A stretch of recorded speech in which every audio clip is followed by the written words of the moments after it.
शायर परिंदा है तू, दिखला दे जिंदा है तू. એક્સાઇટેડ? કેટલા જાગો છો? એકવાર તાળી પાડો. એકવાર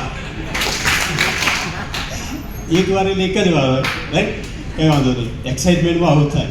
નામ અશ્વિન મિસ્ત્રી અને આજનો એક જબરદસ્ત ટોપિક મને આપેલો છે. એનું નામ છે એડિફિકેશન of upline and system, right? કેટલા લોકો અપલાઇન છે અને કેટલા લોકો ડાઉનલાઇન છે?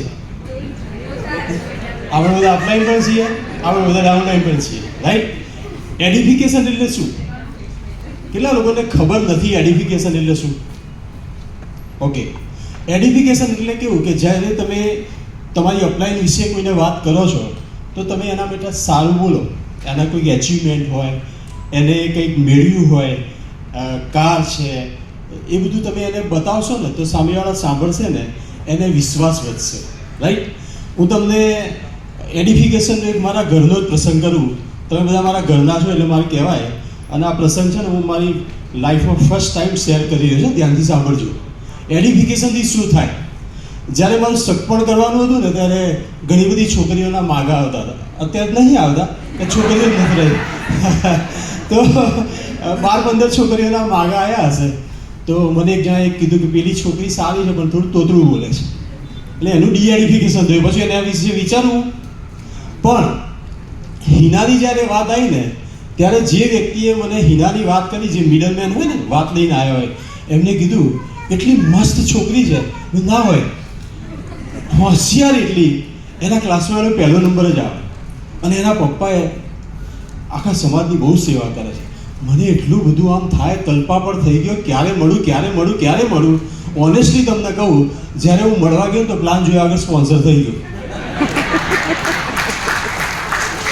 એ એડિફિકેશનનો પાવર આજે ચાલુ છે. અમારી લાઈફ બહુ સારી છે. આ પાવર છે એડિફિકેશનનો. તો તમે તમારી અપલાઇનનું એડિફિકેશન આવું કરો છો?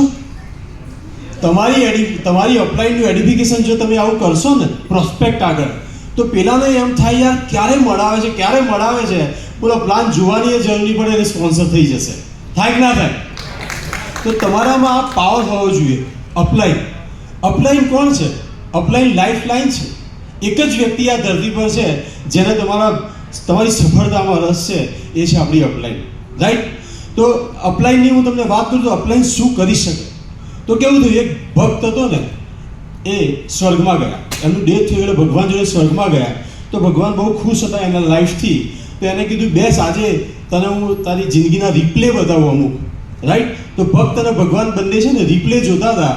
અને રિપ્લે જોતા એમને સુખના દિવસો બતાવ્યા ભગવાને કે જો સુખના દિવસોમાં હું તારા જોડે હતો તો દરિયા કિનારે ચાલતા 4 પગ પડ્યા હતા. તો પેલા ભક્તે પૂછ્યું, આ 4 પગ કોના? કે 2 પગ તારા ને 2 પગ મારા. હું તારી જોડે હતો સુખમાં, અને દુઃખનો સમય આવ્યો ત્યારે 2 જ પગ હતા દરિયા કિનારે. ત્યારે ભક્તે ભગવાનને કીધું, તમે ખરા છો મને દુઃખમાં મૂકીને જતા રહ્યા? અરે કે ભક્ત, દુઃખમાં તું એટલો હિંમત હારી ગયો હતો, તને ઊંચો કરીને હું ચાલતો હતો, એ 2 પગ મારા છે. આ છે અપલાઇન. આટલી અપલાઇન આપણા માટે તૈયાર છે. તો એનું એડિફિકેશન કરાય કે ના કરાય? રાઈટ?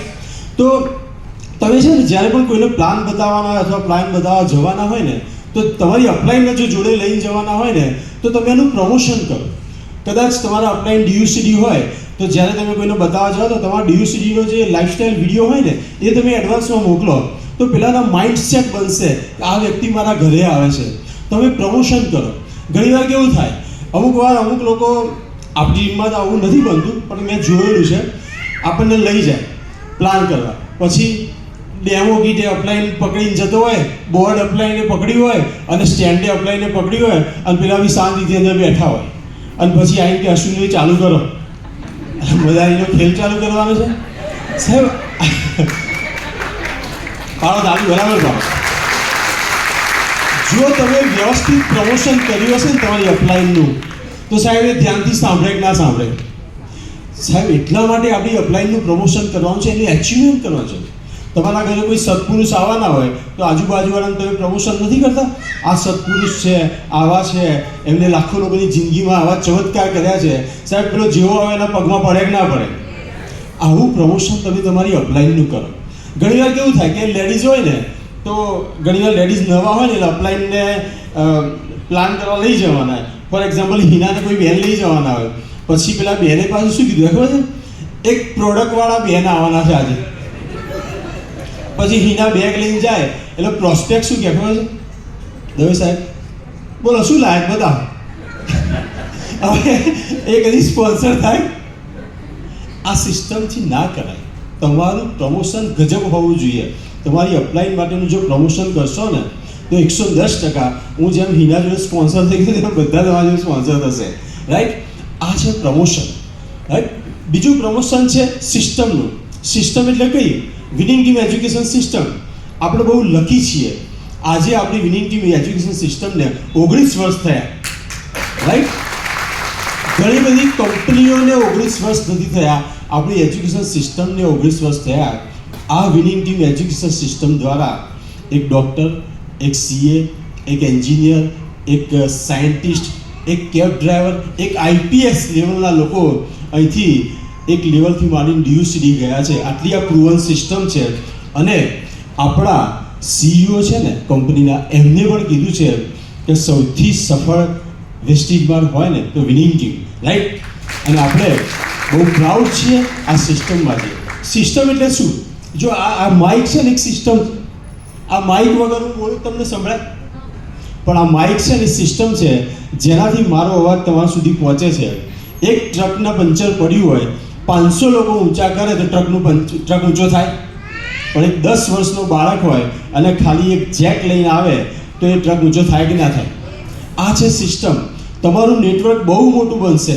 આખા ઇન્ડિયામાં અને દુનિયાના 8 દેશમાં જશે.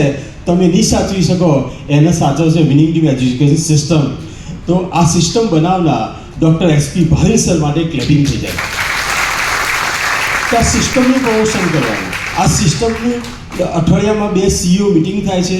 આવી ટીમ મિટિંગ થાય, આવા EDS થાય, આઈડિયા ટુ ઇન્કમ થાય, ગોકાઉન્ટ ફંક્શન થાય, ફેમિલી રિયુનિયન થાય. એ દરેક આપણા જે ફંક્શન છે ને એને તમે એડિફાય કરો, અને એડિફાય કરશો, લોકોને લાવશો તો તમારો બિઝનેસ વધશે. ત્રીજું એડિફિકેશન કરવાનું છે વેસ્ટેજ કંપનીનું. આપણે વી આર વેરી ફોર્ચ્યુનેટ. આજે વેસ્ટેજ કંપનીના 22 વર્ષ પૂરા થવા જઈ રહ્યા છે. દુનિયાના 8 દેશમાં કામ કરતી 22 વર્ષ જૂની કંપની, અને વર્લ્ડમાં આવું કામ કરનારી ઘણી કંપનીઓ છે. એમાં ગ્લોબલ 100માં પહેલા 50માં આપણી કંપની છે. સારું કહેવાય? આ કહેવાય એડિફિકેશન.